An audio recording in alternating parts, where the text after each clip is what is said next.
सुप्रभात बच्चों। आज हम आपकी कक्षा 8 की हिंदी की पाठ्य पुस्तक वसंत भाग 3 का 14वां अध्याय पढ़ेंगे, जिसका शीर्षक है अकबरी लोटा और जिसे लिखा है अन्नपूर्णानंद वर्मा जी ने। आइए देखते हैं इस अध्याय को।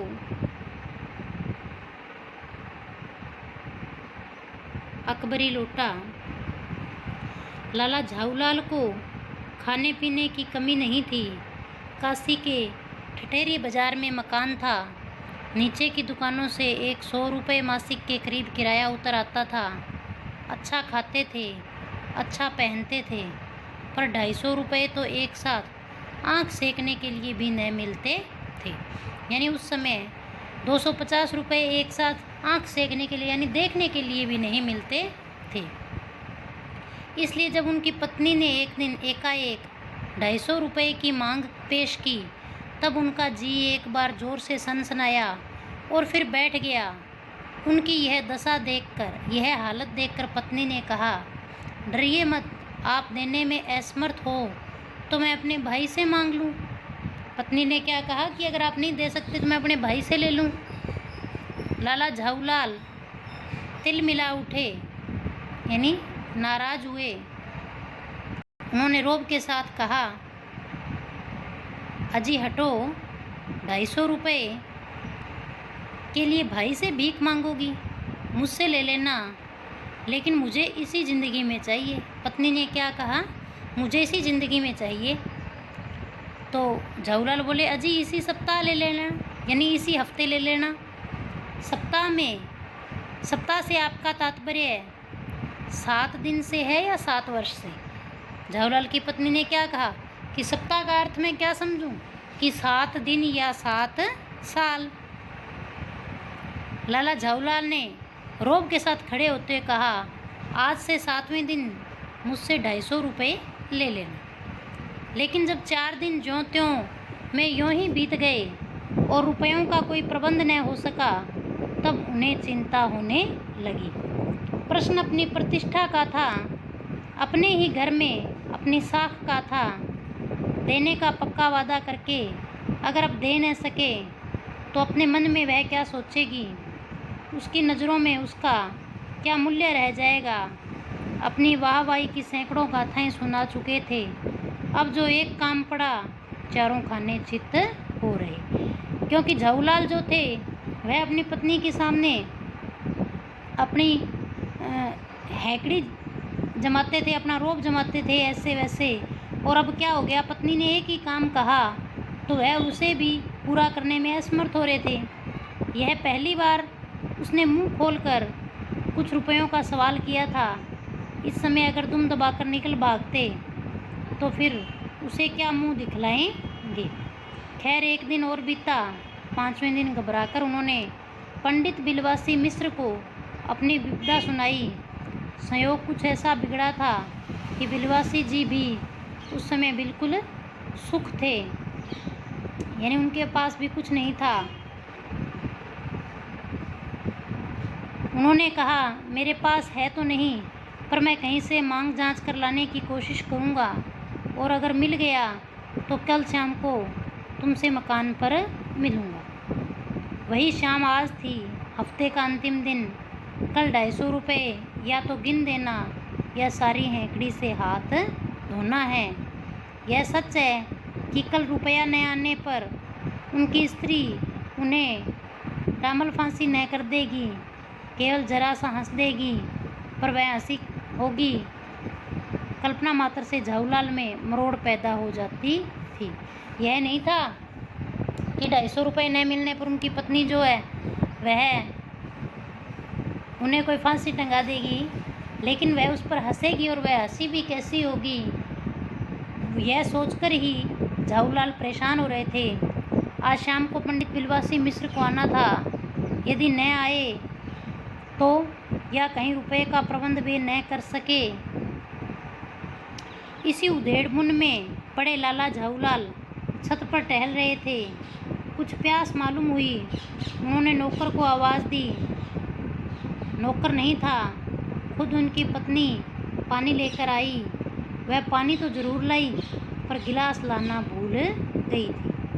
केवल लोटे में पानी लिए वह प्रकट हुई।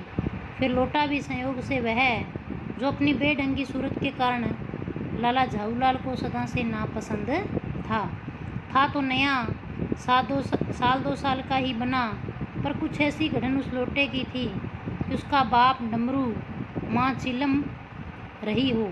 यानी वह उनकी पत्नी लोटे में पानी लाई और उस लोटे में, जो कि झाऊलाल को पसंद नहीं था, क्योंकि जो उसकी लोटे की जो आकृति थी वह उन्हें पसंद नहीं थी। लाला ने लोटा ले लिया, बोले कुछ नहीं, अपनी पत्नी का अदब मानते थे, मानना ही चाहिए, इसी को सभ्यता कहते हैं। जो पति अपनी पत्नी का न हुआ वह पति कैसा।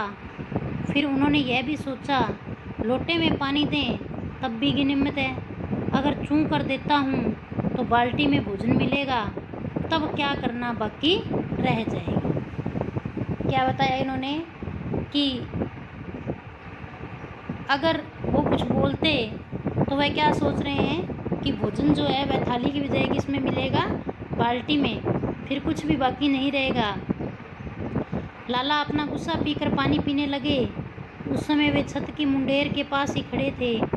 जिन बुजुर्गों ने पानी पीने के संबंध में यह नियम बनाए थे कि खड़े खड़े पानी न पियो, सोते समय पानी न पियो, दौड़ने के बाद पानी न पियो, उन्हें पता नहीं कभी यह भी नियम बनाया या नहीं कि छत की मुंडेर के पास खड़े होकर पानी न पियो।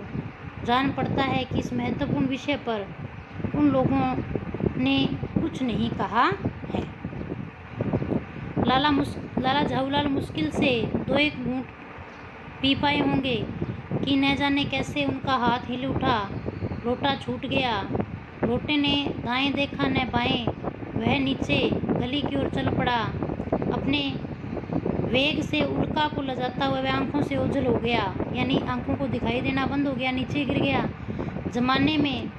किसी ज़माने में न्यूटन नाम के किसी खुरापाती ने पृथ्वी की आकर्षण शक्ति नाम की एक चीज़ ईजाद की थी, यानी एक चीज़ की खोज की थी कि पृथ्वी में गुरुत्वाकर्षण बल होता है और वही क्या करती है, चीज़ों को ज़मीन के नीचे की तरफ खींचती है।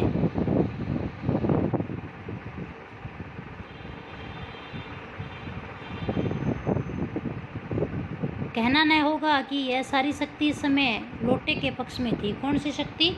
गुरुत्वाकर्षण शक्ति, जिससे लोटा क्या हुआ, जमीन की ओर नीचे गिर गया। लाला को काटो तो बदन में खून नहीं, ऐसी चलती हुई गली में ऊंचे 3 मंजिले में भरे हुए लोटे का गिरना हंसी खेल नहीं। यह लोटा न जाने किस अनाधिकारी के झोंपड़े पर काशीवास का संदेश लेकर जाएगा, यानी न जाने किसके ऊपर गिर जाए और वह क्या हो जाए, मृत्यु को प्राप्त हो जाए। कुछ हुआ भी ऐसा ही। गली में जोर का हल्ला उठा।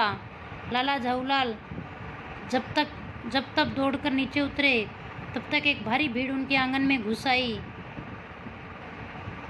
लाला झाऊलाल ने देखा इस भीड़ में प्रधान मात्र एक अंग्रेज है जो नख सिक से भीगा हुआ है और जो अपने एक पैर को हाथ से सहलाता हुआ दूसरे पैर पर नाच रहा है।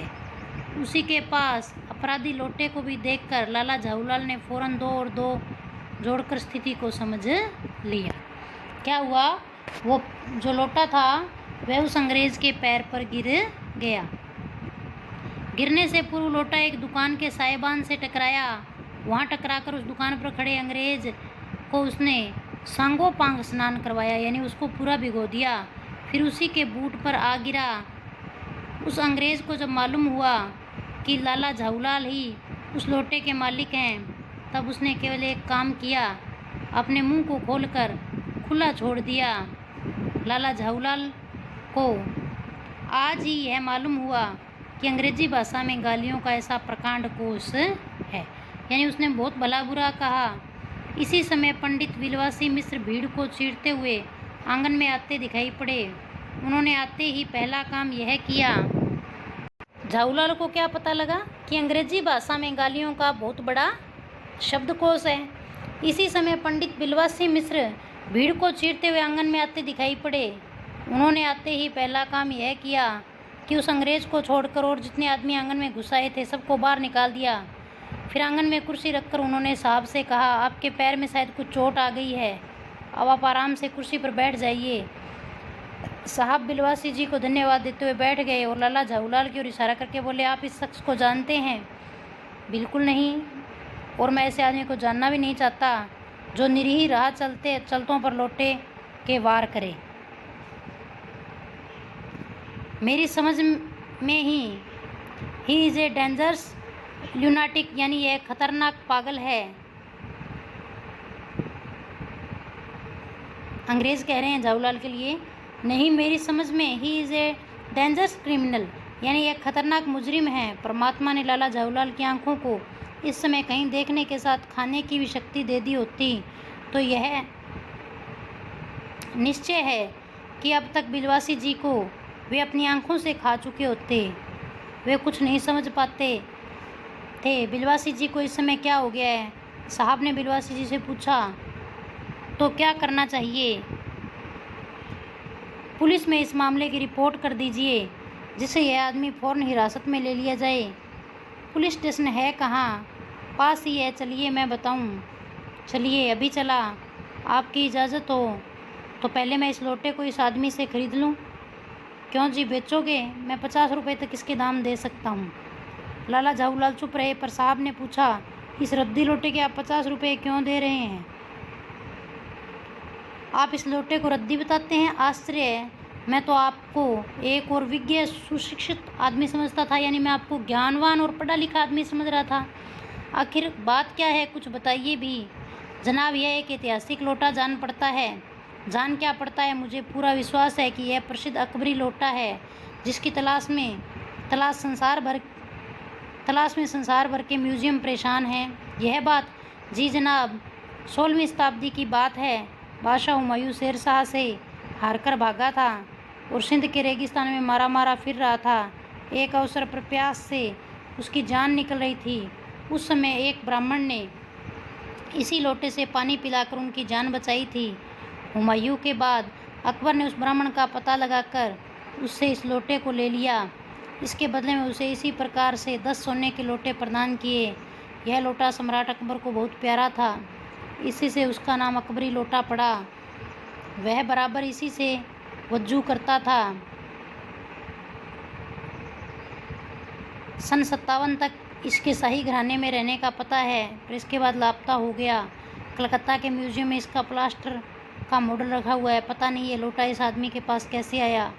म्यूजियम वालों को पता चले तो फैंसी दाम देकर खरीद ले जाएं। इस विवरण को सुनते सुनते साहब की आंखों का लोभ और आश्चर्य का ऐसा प्रभाव पड़ा कि वे कौड़ी के आकार से बढ़कर पकौड़ी के आकार की हो गई। उसने बिलवासी जी से पूछा, तो आप इस लोटे का क्या करिएगा? मुझे पुरानी और ऐतिहासिक चीज़ों को संग्रह करने का, यानी इकट्ठा करने का शौक़ है। मुझे भी पुरानी और ऐतिहासिक चीज़ों के संग्रह करने का शौक़ है।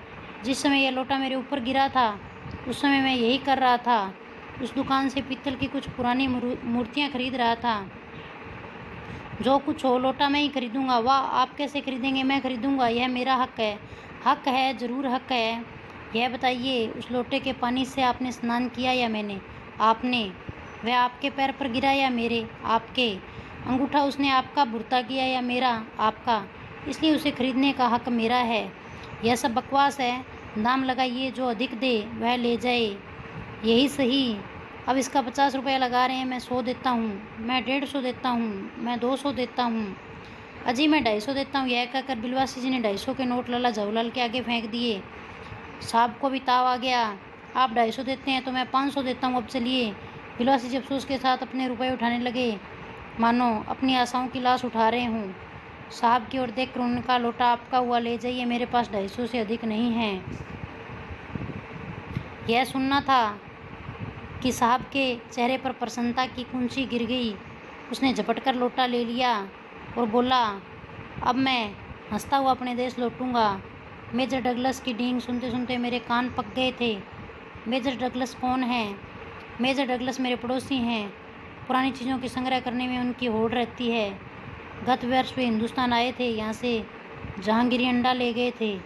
जहांगीरी अंडा? हाँ, जहांगीरी अंडा मेजर डगलस ने समझ रखा था कि हिंदुस्तान से वे ही अच्छी चीज़ें ले सकते हैं, पर जहांगीरी अंडा है क्या? क्या आप जानते होंगे, एक कबूतर ने नूरजहाँ से जहांगीर का प्रेम करवाया था। जहांगीर के पूछने पर कि मेरा एक कबूतर तुमने कैसे उड़ जाने दिया, नूरजहाँ ने उसे दूसरे कबूतर को उड़ाकर बताया था कि ऐसे। उसके इस भोलेपन पर जहांगीर ने दिलो-जान से निछावर हो गया। उसी क्षण से उसने अपने को नूरजहाँ के हाथ कर दिया। कबूतर का यह एहसान वह नहीं भूला। उसके एक अंडे को बड़े जतन से रख छोड़ा। एक बिलौर की हांडी में वह उसके सामने टंगा रहता था। बाद में वह अंडा जहांगीरी अंडा के नाम से प्रसिद्ध हुआ। उसी को मेजर डगलस ने पार साल दिल्ली में एक मुसलमान सज्जन से 300 रुपये में खरीदा। यह बात, हाँ, पर अब मेरे आगे दून की नहीं ले सकते, यानी डींगे नहीं आ सकते। मेरा अकबरी लोटा उनके जहांगीरी अंडे से भी एक पुश्त पुराना है। इस रिश्ते से तो आपका लोटा उस अंडे का बाप हुआ। साहब ने लाला जवाहरलाल को 500 रुपये देकर अपनी राह ली। लाला जवाहरलाल का चेहरा इस समय देखते बनता था। जान पड़ता था मुंह पर 6 दिन की बढ़ी हुई दाढ़ी का एक एक बाल मारे प्रसन्नता के लहरा रहा है। उन्होंने पूछा, बिलवासी जी, मेरे लिए 250 रुपया घर से लेकर आए, पर आपके पास तो थे ही नहीं। इस भेद को मेरे सिवाय मेरा ईश्वर ही जानता है। आप उसी से पूछ लीजिए, मैं नहीं बताऊंगा। पर आप चले कहाँ? अभी मुझे आपसे काम है। 2 घंटे तक? 2 घंटे तक? हाँ, और क्या। अभी मैं आपकी पीठ ठोक कर शाबाशी दूंगा, 1 घंटा इसमें लगेगा। फिर गले लगाकर धन्यवाद दूंगा, 1 घंटा इसमें भी लग जाएगा। अच्छा, पहले 500 रुपये गिनकर सहज लीजिए। रुपया अगर अपना हो तो इसे सहजना एक सुखद मनमोहक कार्य है कि मनुष्य उस समय सहज में ही तन्मयता प्राप्त कर लेता है। लाला जवाहरलाल ने अपना कार्य समाप्त करके ऊपर देखा, पर बिलवासी जी इस बीच अंतर्धान हो गए। उस दिन रात्रि में बिलवासी जी को देर तक नींद नहीं आई। वे चादर लपेटे चारपाई पर पड़े रहे। 1 बजे वे उठे। धीरे, बहुत धीरे से अपनी सोई हुई पत्नी के गले में उन्होंने एक सोने की वह सीकड़ी निकाली जिसमें एक ताली बंधी हुई थी। फिर उस कमरे में जाकर उन्होंने उस ताली से संदूक खोला। उसमें 250 के नोट ज्यों के त्यों रखकर उन्होंने उसे बंद कर दिया। फिर दबे पांव लौटकर ताली को उन्होंने पूर्ववत अपनी पत्नी के गले में डाल दिया। इसके बाद उन्होंने हंसकर अंगड़ाई ली। दूसरे दिन सुबह 8 बजे तक चैन की नींद सोई। तो ये था अकबरी लोटा जो बिलवासी जी ने उनकी जवाहरलाल जी को कि उस अकबरी लोटे के माध्यम से मदद की। तो बच्चों, इसे ध्यानपूर्वक सुनेंगे, समझेंगे। धन्यवाद।